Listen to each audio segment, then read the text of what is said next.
Hello everyone, स्वागत है आपका निम्बस लर्निंग यूट्यूब चैनल पर और एक और शानदार सेशन में जिसमें हम बच्चों आज डिस्कस करने वाले हैं हमारे जो भी सिविल इंजीनियरिंग के टेक्निकल सब्जेक्ट्स हैं, यानी कि हमारे सब्जेक्ट्स जो सिविल इंजीनियरिंग में हमने डिप्लोमा में पढ़े हैं उन सभी से पूछे जाने वाले टेक्निकल सवाल। इसके अंदर मैंने जो है अभी इंक्लूड नहीं किया है कैट जैसे सब्जेक्ट्स को और जैसे और एक्स्ट्रा सब्जेक्ट्स है उनको ऐड नहीं किया है। 70-80% जो आपका सिलेबस है जहां से आ सकता है वो सारे टॉपिक इस वीडियो के क्वेश्चंस में कवर है। तो तैयार रहिएगा, मैं देखना चाहता हूं आप में से कितने स्टूडेंट्स हैं जो फुल पावर एकदम आंसर दे पाएंगे आज के इन सारे सवालों का। तो आई होप मेरी ऑडियो और मेरा वीडियो आपको एकदम क्रिस्टल क्लियर आ रहा होगा। अगर ऐसा है तो एक बार मुझे कमेंट बॉक्स में फुल पावर से हार्ट साइन भेज करके जरूर बताएं एंड उसके बाद हम स्टार्ट करेंगे आज का ये शानदार सेशन हमारे शानदार स्टूडेंट्स के लिए। तो बेटा, अगर आप लोग पहली बार आए हो इस सेशन में और पहली बार आए हो निम्बस लर्निंग यूट्यूब चैनल पर, तो एक छोटा सा क्विक इंट्रोडक्शन मेरे बारे में। मेरा नाम है जोशित सिंह और बात करें अगर तजुर्बे की तो 8 साल से मैं आपको पढ़ाता आ रहा हूं। मास्टर्स है मेरा IIT रुड़की हाइड्रोलिक इंजीनियरिंग में और ये वो सारे सब्जेक्ट्स हैं जो मैं आपको जनरली क्लासेस में पढ़ाता हूं। अब सवाल आता है कि सर आपका इंट्रोडक्शन तो हो गया, क्यों ना अब हमारे जो क्वेश्चंस हैं उनका भी दीदार हो जाए। तो चलिए चलते हैं हमारे पहले सवाल की तरफ जो हमारे पास है मौजूद।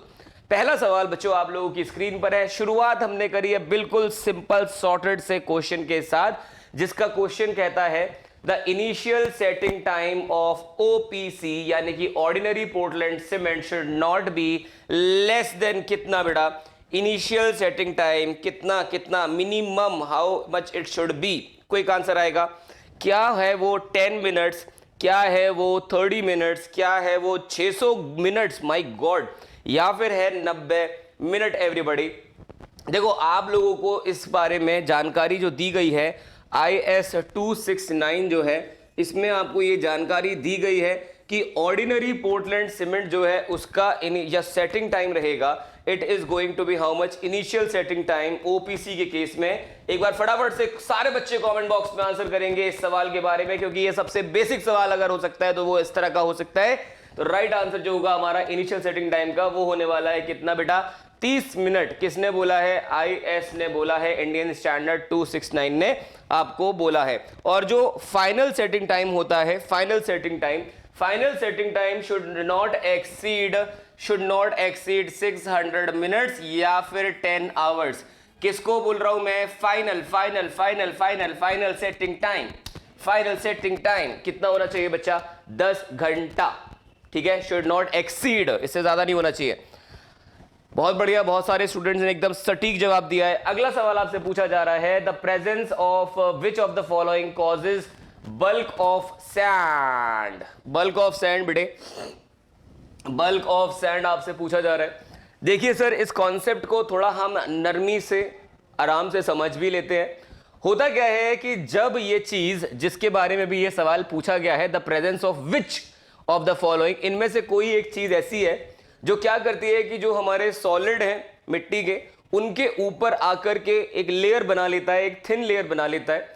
और बच्चों आप सबको पता ही होगा कि पानी जो है उसके पास है सरफेस टेंशन, और सरफेस टेंशन के कारण क्या होता है कि बहुत ज्यादा हाई सरफेस टेंशन के कारण उस पार्टिकल को एकदम से इस प्रकार से उसका वॉल्यूम कम करने की कोशिश करता है, जिस वजह से होता यह है कि दो आजू बाजू के जो पार्टिकल्स हैं उनके बीच का गैप जो है वो बढ़ जाता है। नॉर्मली अगर दो पार्टिकल्स इस तरह से इतनी दूरी पे मौजूद थे, तो अब क्योंकि उनके ऊपर ये आ गया है, इनमें से जो भी है उसकी वजह से अब इनके बीच की दूरी बढ़ गई है। क्योंकि हम कलर से भी इसको पहचान लेंगे, क्योंकि ये जो है ये इसके ऊपर जो है एक लेयर, एक थिन लेयर बना चुका है, और सरफेस टेंशन के कारण इस पार्टिकल को पक से करके छोटा कर चुका है, जिसकी वजह से गैप्स जो है वो बढ़ चुके हैं। गैप बढ़ने की वजह से होता यह है यहां पर कि हमारा बल्किंग फिनोमिना देखने को मिलता है, बल्किंग ऑफ सैंड देखने को मिलती है। तो सवाल यहां पे क्या है? क्ले कंटेंट है, प्रेजेंस ऑफ माइका है, सरफेस मॉइस्चर है, या फिर है सिल्ट कंटेंट। बिल्कुल सही है sir, surface moisture. Maximum value आपको जो मिलती है बल्किंग की वो कितने परसेंट पे मिलती है, एक बार कमेंट बॉक्स में लिख दीजिए। मैक्सिमम वैल्यू जो मिल सकती है मुझे बल्किंग की, वो कितने % ऑफ मॉइस्चर कंटेंट पे मिलती है, ये भी कमेंट बॉक्स में आपको बताना पड़ेगा सर। तो बच्चों मैक्सिमम वैल्यू जो हो सकती है आपकी, मैक्सिमम वैल्यू जो हो सकती है आपकी, वो हो सकती है कब, जब हमारा मॉइस्चर कंटेंट 4 से 5% हो। करेक्ट है क्या? बढ़िया एकदम। चैट में एकदम रुकना नहीं है, आंसर देते जाओ, ठीक है? जो भी एक्स्ट्रा मैं पूछ रहा हूं उसका भी आंसर दो। ये नहीं है कि सिर्फ जो सवाल में पूछा गया है उसी पे बात करेंगे, जो भी आसपास और जानकारी हो सकती है उसको भी समझेंगे। अगला सवाल क्या कहता है? अगला सवाल कहता है if the four bearing of a line is 45 degree, it's back bearing is कितना? बहुत ही इजी सवाल है बेटा, बहुत ही इजी क्वेश्चन है। थोड़ा सा टाइम ले लो, चाहे तो 10 सेकंड का वक्त बहुत रहेगा इस तरह के सवाल के लिए। अगर फोर बियरिंग 45 डिग्रीज है तो बैक बियरिंग कितना होने वाला है, ये आपसे सवाल पूछा गया है। क्विक एक बार आंसर आएगा कमेंट बॉक्स में। All right, very good very good very good. तो अगर 45 डिग्री दिया गया है हमें क्या, फोर बियरिंग, तो बैक बियरिंग कितना होगा? It should be equals to कितना, 180 प्लस 45 अगर हम करते हैं, यहां से हमारे पास उत्तर आता है जो कि कितना होगा, 225 डिग्रीज, 225 डिग्रीज। Very good. तो जिन बच्चों ने भी आंसर किया था बी, उनका ऑप्शन बिल्कुल सही है, उन्होंने सही ऑप्शन का चुनाव किया है। अगला सवाल क्या कहता है सर? अगला क्वेश्चन है रिगार्डिंग हमारा कैरेक्टरिस्टिक स्ट्रेंथ को लेकर के। As per IS 456 2000 edition, the characteristic strength of concrete is defined as that strength below which not more than फलाना % of test sample are expected to fall. बताएंगे sir? 5%, 10%, 2%, 0%? Quick answer आना चाहिए एकदम full power के साथ sir. Quick quick quick answer आएगा। Characteristics strength of concrete FCK should be equals to how much बच्चे? FM minus 1.65 into sigma, FM है हमारा यहाँ पे टारगेट मीन स्ट्रेंथ और सिग्मा है हमारा स्टैंडर्ड डेविएशन। सवाल ये है इनमें से कितने % of sample should expected to fall? Quick answer बताएंगे। तो भैया 5% is the right answer.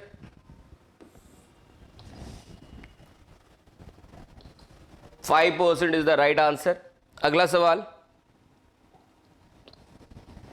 Next question कह रहा है for a reinforced concrete beam the maximum area of tension reinforcement shall not exceed. अच्छा, अगर हमारे पास एक रीइंफोर्स्ड कंक्रीट का बीम है और तो उसका maximum area of tension reinforcement shall not exceed how much?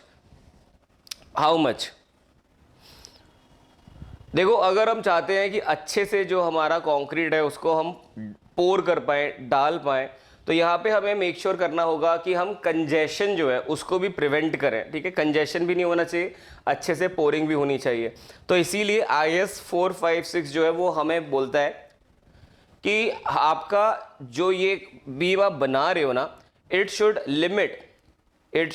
Limit both tension and compression reinforcement. कितना? 4% ऑफ ग्रॉस सेक्शनल एरिया। कितना? 4% ऑफ ग्रॉस सेक्शनल एरिया। तो 4% ऑफ ग्रॉस सेक्शनल एरिया का मतलब ग्रॉस एरिया जो आएगा हमारे पास कितना आएगा? 4% of 0.04 B into D।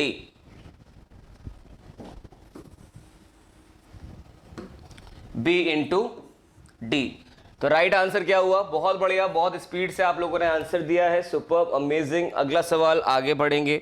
Next question कह रहा है आपसे कि अगर कोई सॉइल सैंपल है जिसका लिक्विडिटी इंडेक्स जो है वो -0.2 है, तो सॉइल किस चीज में है? Is in liquid state, plastic state, semi solid या solid, extremely soft state, extremely soft state.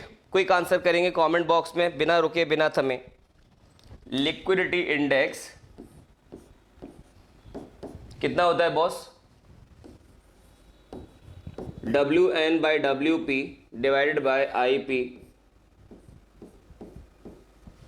All right, अगर लिक्विडिटी इंडेक्स मेरा मान लीजिए लेस देन जीरो है, लेस देन जीरो है, इसका ये मतलब हुआ कि जो मेरा नेचुरल वाटर कंटेंट है वो लेस देन है किससे, मेरी प्लास्टिक लिमिट से।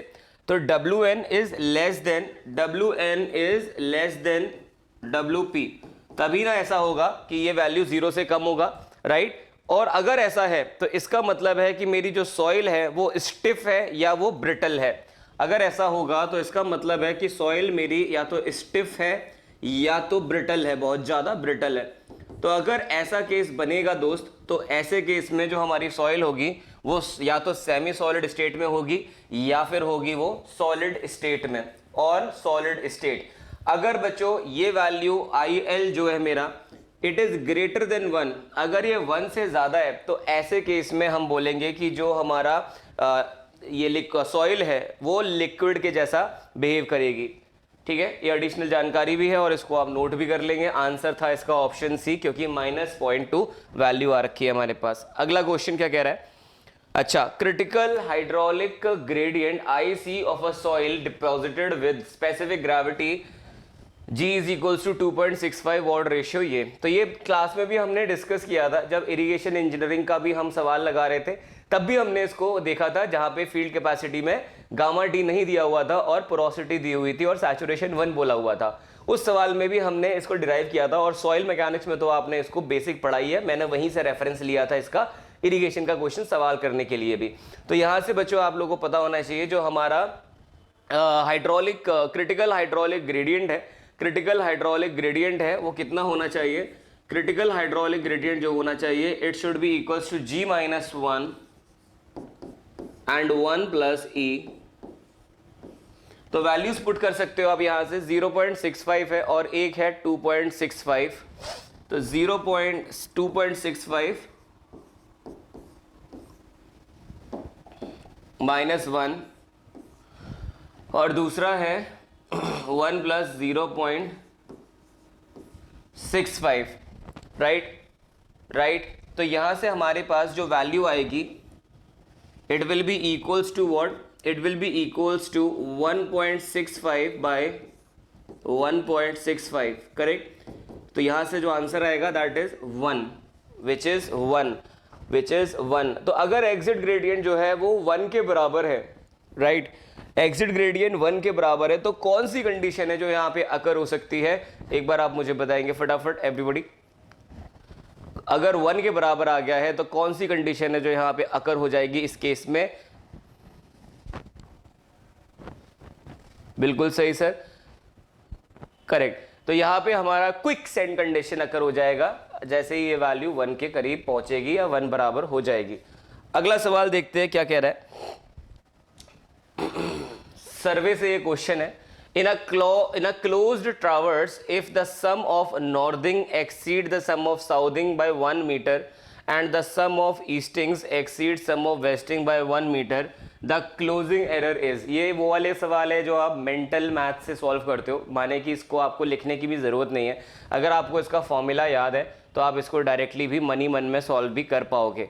अगर हम बात करें क्लोजिंग एरर की, तो क्लोजिंग एरर जो होता है it is what, summation of हमारा जो भी लैटिट्यूड्स है उसका स्क्वायर ले लीजिए प्लस डिपार्चर का स्क्वायर ले लीजिए, समेशन का अंडर रूट कर लीजिए, दोनों ही वैल्यू 1 दी हुई हैं, तो 1 square plus 1 square under root में, तो यहाँ से जो आंसर आएगा दैट इज √2। √2 का माने हो गया ऑप्शन सी। अगर यहाँ एब्सोल्यूट वैल्यू मांगी होती तो इसी को ही हम बोल देते 1.414, एब्सोल्यूट वैल्यू मांगी होती तो डायरेक्टली आंसर कर देते 1.414 मीटर, लेकिन उन्होंने डायरेक्टली √2 ही ऑप्शन में दिया है, तो मेरे लिए और भी आसान है इसको आंसर कर देना। अगला सवाल देखते हैं सर, अगला सवाल है आइलट्स के बकलिंग लोड कॉन्सेप्ट से। आइलट्स का बकलिंग लोड कॉलम के लिए मैक्सिमम कब होगा, किसी भी कॉलम के लिए किस कंडीशन में आइलट्स का लोड मैक्सिमम होगा। तो यहाँ पे हमें बताया गया है कि बोथ एंड जब हिंज होंगे तब, बोथ एंड फिक्स होंगे तब, वन एंड फिक्स है, वन एंड हिंज है, या वन एंड फिक्स है एंड दूसरा एंड एकदम फ्री है, बताइए। फटाफट सर। Very good. जो मैक्सिमम लोड आपको यहां पे देखने को मिलेगा वो तब मिलेगा जब आपके के दोनों एंड्स जो है वो क्या है सर, वो फिक्स है, यानी कि both ends are fixed. Euler का मैक्सिमम लोड इस कंडीशन में ही मिलेगा हमें।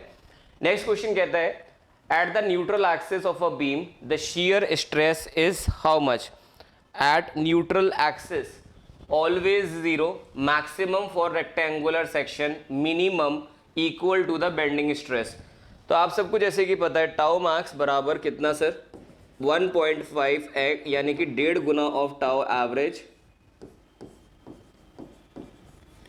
अब देखिए बात अगर यहाँ पे हो रही है तो एक चीज हमें समझना पड़ेगा, ये अकर होगा कहाँ पे, tau max 1.5 tau average, it will be at Na, right sir, at Na neutral axis, at neutral axis. ठीक है, अब बात यहाँ पे आती है कि सर आई और टी सेक्शन जो होता है उस केस में जो मेरा मैक्सिमम है वो जरूरी नहीं है कि वो हमेशा हमारे न्यूट्रल एक्सिस पे ही आए। आई और टी सेक्शन जो आपके जो आपका आई सेक्शन और टी सेक्शन है उसमें जरूरी नहीं है कि हमेशा आपका वैल्यू न्यूट्रल एक्सिस पे आए। डिपेंड करता है एक चीज़ पर कि हमारा फ्लेंज जो है उनका डायमेंशन हमने क्या कंसिडर किया है, जैसे कि उनका या फिर वेब का डायमेंशन हमने क्या कंसिडर किया है उस पर।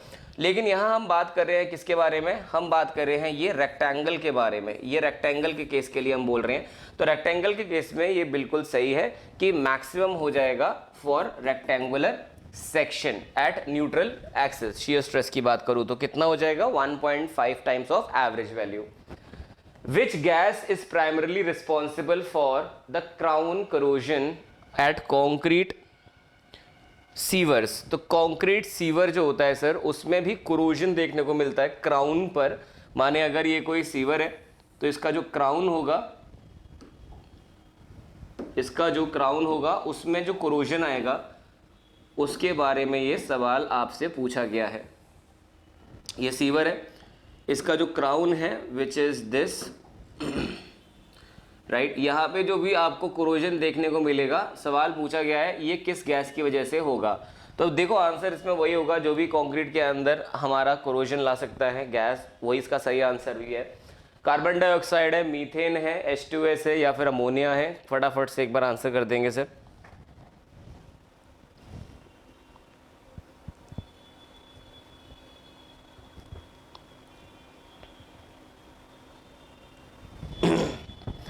ठीक है, देखिए होता क्या है, जो हमारा H2S है, हाइड्रोजन सल्फाइड जो है H2S, होता क्या है कि H2S को जब बैक्टीरियाज क्या करते हैं, इसको कन्वर्ट कर देते हैं, राइट। कन्वर्ट कर देते हैं किस चीज में कन्वर्ट कर देते हैं सर, H2SO4 में, H2SO4 में। तो ये H2SO4 में जब कन्वर्ट हो जाएगा H2S, उस केस में हमें देखने को मिलता है कि हमारे पास एक कोरोजन है कंक्रीट में, कहां पर, क्राउन पर। क्योंकि गैस है तो हमेशा ऊपर की तरफ उठेगी, कभी नीचे की तरफ नहीं बैठेगी। तो यहां पे हमारा जो आंसर होगा दैट इज ऑप्शन सी। एक बार बताइए 11 में से आपने कितने जो है ऑप्शन सही किए हैं, कमेंट बॉक्स में मुझे फटाफट से बताइए। 11 में से आउट ऑफ 11 सवाल कितने अभी तक आपके करेक्ट आंसर आए हुए हैं। एक बार फटाफट से क्विकली आंसर करेंगे सर। 11 में से कितने कितने कितने कितने कितने क्वेश्चंस आपने करे हैं, एक बार बताइए प्लीज।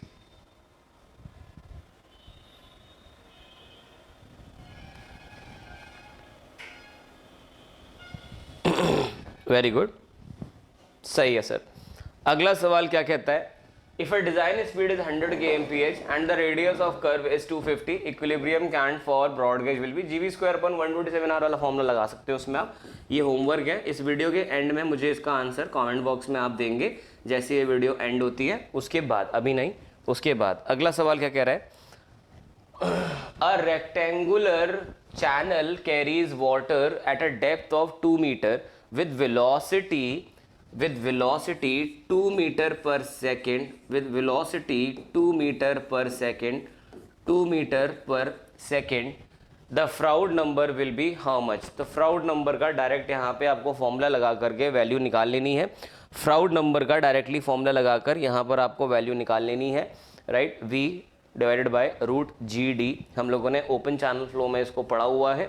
फ्राउड नंबर बराबर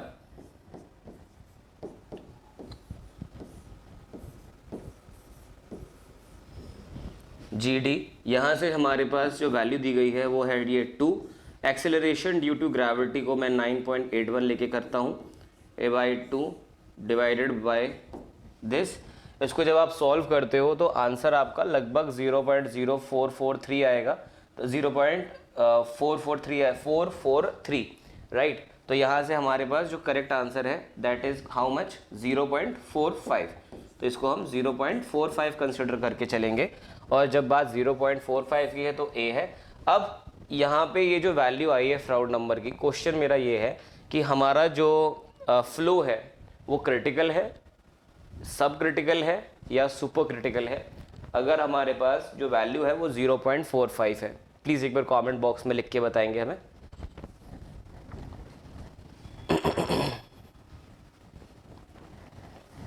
कमेंट बॉक्स में एक बार लिख दीजिए तो हमें भी समझ आ जाएगा आपको कितनी जानकारी है इसके बारे में।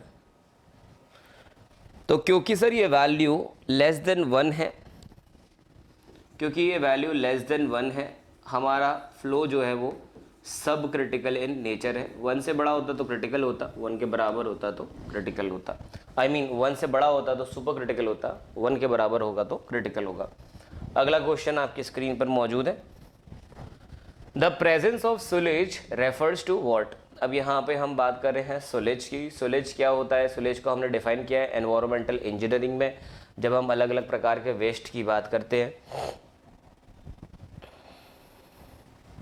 कोई आंसर? देखिए, एक ऐसा वेस्ट वाटर जिसमें ह्यूमन एक्सक्रीटा है उसको तो आप बोल दोगे सीवेज, लेकिन सुलेज जो होगा, सुलेज किसको बोला गया है एनवायरमेंटल इंजीनियरिंग में?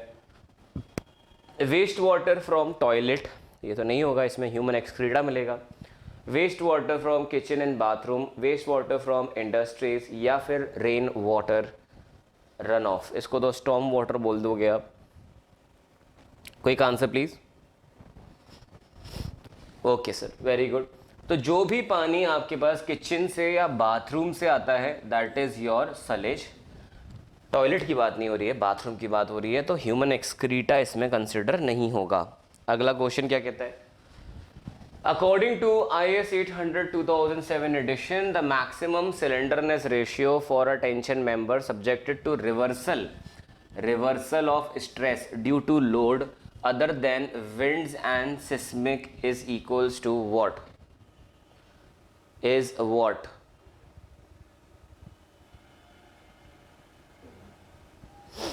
तो अगर हम यहाँ बात कर रहे हैं किसके बारे में, अगर हम बात करते हैं प्योर टेंशन की, प्योर टेंशन, तो प्योर टेंशन में ये वैल्यू हो जाएगी कितना सर? 400। प्योर टेंशन में ये वैल्यू हो जाएगी 400। Stress reversal due to wind and seismic की बात करेंगे तो यही वैल्यू हमारी जो 400 थी वो हो जाएगी 350।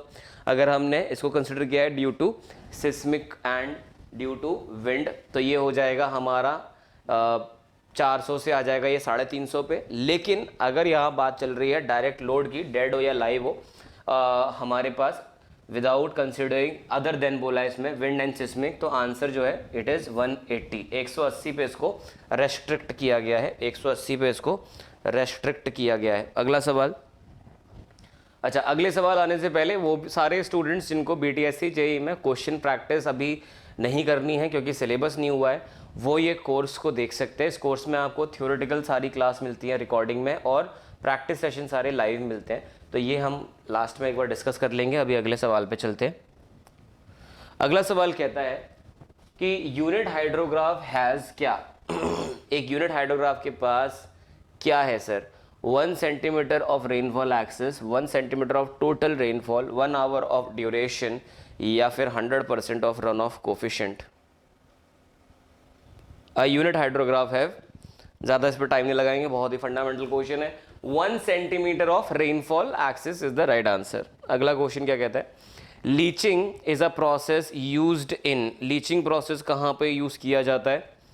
लीचिंग प्रोसेस सर कहाँ यूज़ किया जाता है? रिक्लेमिंग करने के लिए एल्कलाइन सॉइल्स को, इंक्रीज करने के लिए सॉइल मॉइस्चर को, रिमूव करने के लिए एक्सेस वाटर को, या इम्प्रूव करने के लिए सॉइल बेयरिंग कैपेसिटी। तो देखो लीचिंग का मतलब ये होता है कि हम हमारे जो खेत है उसके अंदर पानी डालेंगे ताकि मिट्टी के अंदर जो भी हमारा सॉल्ट्स हैं वो उस पानी में डिज़ोल्व हो जाए और ड्रेन के माध्यम से वो बाहर निकल जाए, ठीक है, क्योंकि ऐसे सॉल्ट तो हम निकाल नहीं सकते ढूंढ ढूंढ के या फिर छान के, इसको हमें पानी में डिज़ोल्व करके निकालना पड़ेगा। तो इस केस में हमें जो प्रोसेस ये हम कर रहे हैं इसी को ही हमने लीचिंग कहा है, ठीक है। माने कि अगर कोई हमारे पास अल्कलाइन सॉइल है तो उसको सही करने के लिए, दोबारा से रिक्लेम करने के लिए हम यूज़ कर सकते हैं लीचिंग को। नेक्स्ट क्वेश्चन क्या कहता है? नेक्स्ट क्वेश्चन कहता है a propped cantilever of length L is loaded with UDLW। बहुत ही स्टैंडर्ड डायरेक्ट क्वेश्चन है आपसे जो पूछा गया है यहाँ पे, फटाफट से आंसर देंगे। डायरेक्ट सवाल है आपसे यहाँ पर,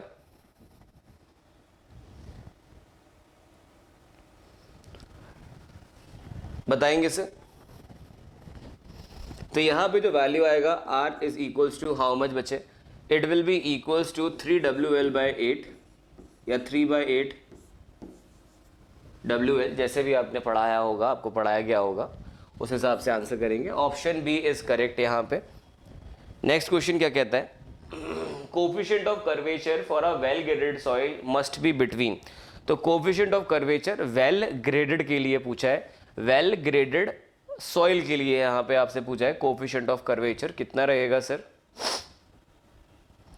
1 and 3 रहेगा, 3 and 6 रहेगा, लेस देन 1 रहेगा या फिर ग्रेटर देन 6? क्विक आंसर एक बार कमेंट बॉक्स में। इजी क्वेश्चंस के लिए ज़्यादा टाइम नहीं देना चाहिए, फटाफट से आंसर करेंगे।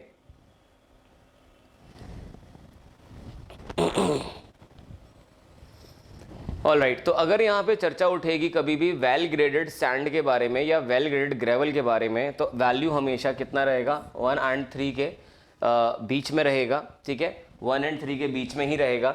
और जो CU की वैल्यू है मेरा, वो वेल ग्रेडेड सैंड के केस में ग्रेटर देन 6 होगा, और अगर हम बात कर रहे हैं वेल ग्रेडेड ग्रेवल की, it will be greater than 4। अगला सवाल, the soundness of cement is tested to ensure. Soundness जो होता है सर वो क्यों टेस्ट किया जाता है? माने किस चीज़ को चेक करने के लिए टेस्ट किया जाता है? हाई अर्ली स्ट्रेंथ के लिए, no volume change after setting, resistance to chemical attack, या फिर फाइनर ग्राइंडिंग हुई है या नहीं उसको पता करने के लिए हम ये टेस्ट करते हैं, साउंडनेस टेस्ट करते हैं।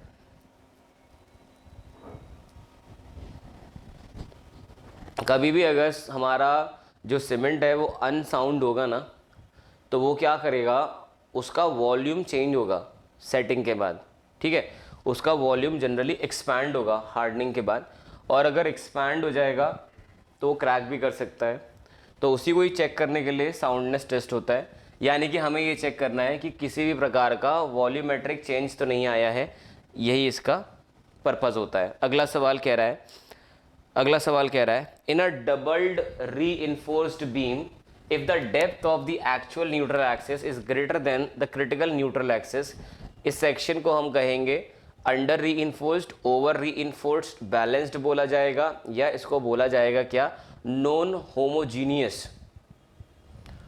Non homogeneous double reinforced beam को इस्तेमाल किया है आपने, and depth of actual neutral axis जो है is greater than the critical neutral axis. तो भैया इस केस में हम यहाँ पर इस बीम को कहेंगे कि तुम तो ओवर रीइंफोर्स्ड हो। क्या हो सर? ओवर रीइंफोर्स्ड हो। जब एक्स से ग्रेटर देन XR हो जाए तो XC हो जाए तो। The maximum spacing of vertical stirrups in a RCC beam is restricted to. तो मैक्सिमम यहाँ पर हमने कितना स्पेसिंग देना है स्टिरप्स, वर्टिकल स्टिरप्स को, उसके ऊपर ये क्वेश्चन है, जिसमें ऑप्शन ए कहता है कि 0.75 D और 300 maximum 300 mm which ever is less, D और 300 mm 0.45 D या 450 mm।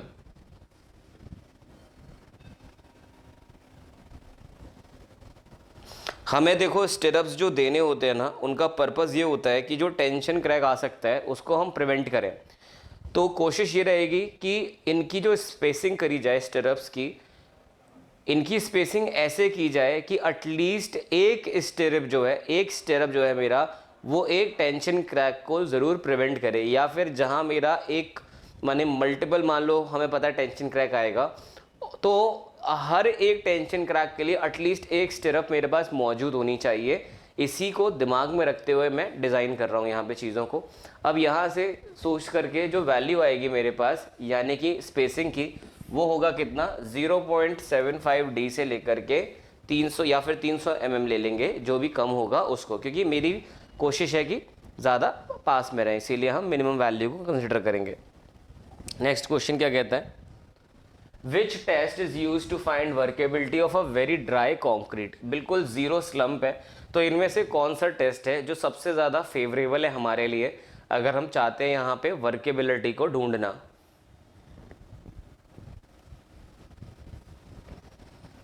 तो वाइब्रेटिंग टेबल पे कौन लेकर के आप इस टेस्ट को करते हो, वही वाला टेस्ट है जिसको और कुछ नहीं, उसको बोला गया है वीबी कंसिस्टोमीटर टेस्ट, वीबी कंसिस्टोमीटर टेस्ट। ठीक है, इसको भी नोट कर लो, आंसर कर दिया होगा। The maximum number of longitudinal bar in a circular column is how much. Minimum पूछा, सॉरी मैक्सिमम नहीं, मिनिमम का सवाल है यहाँ पे। मिनिमम वैल्यू आपसे पूछिए नंबर ऑफ लॉन्गिट्यूडनल बार की जो एक सर्कुलर कॉलम में दिया जा सकता है। आंसर 4, 6, 8 या 12। 4, 6, 8 या 12। देखो, अगर ये होता मेरे पास एक रेक्टेंगुलर कॉलम, रेक्टेंगुलर के केस में ये वैल्यू होती 4 यानी कि 4, लेकिन हमें क्वेश्चन है सर्कुलर कॉलम का, तो सर्कुलर के केस में इट शुड बी एटलीस्ट 6। अगला सवाल, negative skin friction in pile occur when. कब होगा sir negative skin friction? Negative skin friction कब देखने को मिलेगा हमें? जब भी हमारे पाइल के आसपास की मिट्टी ज़्यादा सेटल हो जाए हमारे पाइल के कंपैरिजन में, तब इस प्रकार से नेगेटिव स्किन फ्रिक्शन आता है। अब इसी को ही आप देख लो, आंसर क्या हो सकता है। जनरली ये होता है सॉफ्ट क्लेज में, या फिर अभी अभी हमने कोई सॉइल जो है उसको फिल किया है, तब भी इस तरह की कंडीशन अकर हो सकती है। लोड कैरिंग कैपेसिटी जो होती है पाइल की, वो जाहिर सी बात है रिड्यूस हो जाएगी, क्योंकि हमारी पाइल का जो ताकत था वो स्किन फ्रिक्शन था, और वही नेगेटिव में अगर हो गया तो कैसे लोड बेयर करेगा पाइल। तो अगर आपके पास सॉफ्ट मिट्टी है, या फिर सॉफ्ट स्पेसिफिकली बोला जाए सॉफ्ट क्ले है, या एकदम नया फिलिंग आपने किया था उसी में पाइल बनाया है, तब ये कंडीशन अकर हो जाती है। तो आंसर होगा नेगेटिव स्किन फ्रिक्शन, जब हमारे पाइल के सराउंडिंग जो सॉइल है वो सेटल हो जाए, किससे ज़्यादा, खुद पाइल से ज़्यादा। Okay, that is it. एक बार कमेंट बॉक्स में मुझे बताएंगे आउट ऑफ 24, एक होमवर्क था, आउट ऑफ 24 कितने मार्क्स आपने स्कोर किए हैं। एंड उसके बाद यही आज के सवाल थे बच्चों। आशा करता हूँ आपने आज के इन सेशन से कुछ ना कुछ ज़रूर सीखा होगा। बाकी रही बात BTSC JEE के उन स्टूडेंट्स की जिनको बेसिक से प्रिपरेशन करना है, बिल्कुल भी उनको जो है थ्योरेटिकल नॉलेज नहीं है, सब्जेक्ट पढ़ना चाहते हैं ऑनलाइन, तो ये BTSC JEE का कोर्स आपको डिटेल्ड लेक्चर देता है। हर एक्सपर्ट के पढ़ाए हुए लेक्चर अवेलेबल है, लाइव क्लास होती है इसमें मोस्ट एक्सपेक्टेड क्वेश्चंस की, लेक्चर के हर लेक्चर का PDF मिलता है, अनलिमिटेड लेक्चर का वॉच टाइम मिलता है, और एक्सेसिबल है ये मोबाइल, लैपटॉप और डेस्कटॉप पर भी। 999 ऑफर प्राइस है इसका, जो ज़्यादा वक्त तक नहीं रहेगा। तो BTSC JEE का ऑनलाइन कोर्स अगर आप चाहते हो तो इसको कंसिडर करेंगे। इस वीडियो के डिस्क्रिप्शन में इसका लिंक भी दिया हुआ है, ये कॉन्टैक्ट नंबर है। अगर आपको किसी भी प्रकार की कोई जानकारी और भी लेनी हो जो आप यहाँ मुझसे ना पूछ पा रहे हो, आप यहाँ पे कॉल करके पूछ सकते हैं। ऑलराइट, सो यही था हमारा आज का सेशन। आशा करता हूँ कि आपने आज के क्वेश्चन से कुछ ना कुछ ज़रूर सीखा होगा। अब मैं आपसे मिलूँगा अगले वीडियो में, तब तक के लिए आपको करने होंगे मेरे 2 काम। पहला, आप ध्यान रखें अपना, और दूसरा, आप ध्यान रखें अपने परिवार का। Thank you so much, have a nice day. मिलते हैं हम आपसे अगले वीडियो में, बाय बाय।